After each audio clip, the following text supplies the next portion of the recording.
calibrating the Phoenix XL conductivity meter. Each clinic has a calibration station, and you want to make sure your calibration station is stocked up with RO water, 14.7 conductivity solution, 100 conductivity solution, and NeoCare.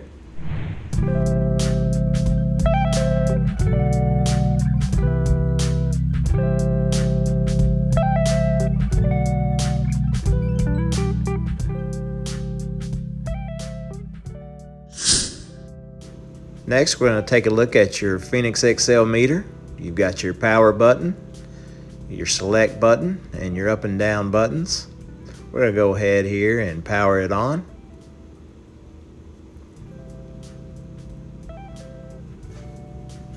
And once that screen gets loaded up here, we're going to look on your main screen. You have your conductivity, your temperature, and your pH readings. And at the bottom, you've got your menu and hold buttons. And those will correspond with the button directly below. And if we press the menu button, it'll bring us into the menu screen where we can select calibrate. And from this menu, we can calibrate both, or we can calibrate them separately. We're going to go ahead and select both. Next up, most likely you're going to have NeoCare left over from the night before, so you're going to want to rinse that out with some RO water.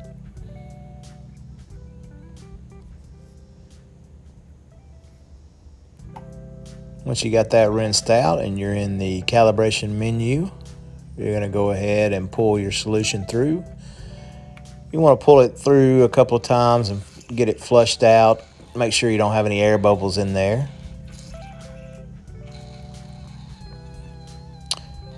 And what you're looking for on the screen here is for the little cow button to come up at the bottom of the screen. That means that it accepted the conductivity solution range.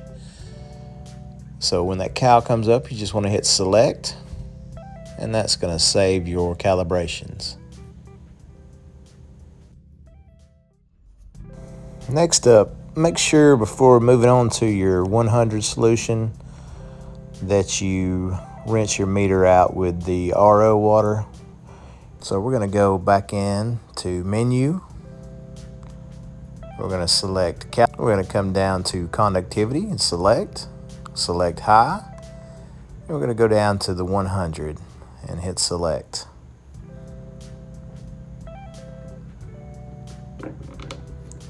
We're going to go ahead and pull up our 100 solution. You're going to do the same thing. You're going to flush out your meter a couple of times with the solution,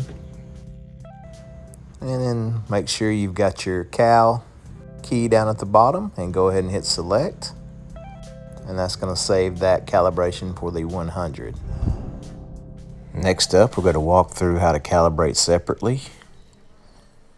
So you're going to go back into your calibration screen. You're going to go down and select conductivity. You're going to select high, and you're going to select 14.0. And then you'll pull your solution up like you did before. Get your calibration key and save. Then you will go back out to your main screen and go back in, calibrate.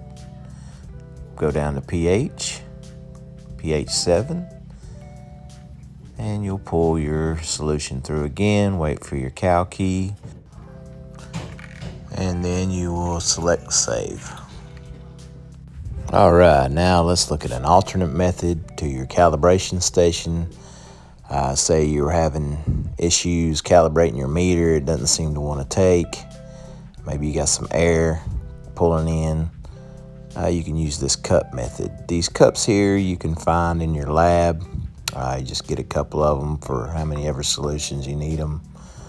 What you're going to do is you're going to take your solution, pour it into the cup. You of course have your RO water there, pour into your cup. And then we're going to go into our meter. I always suggest that if you're having issues trying to calibrate your meter, to use the calibrating separately method. So we're going to do that, go down to conductivity, force high, 14. And we're going to stick our meter into our cup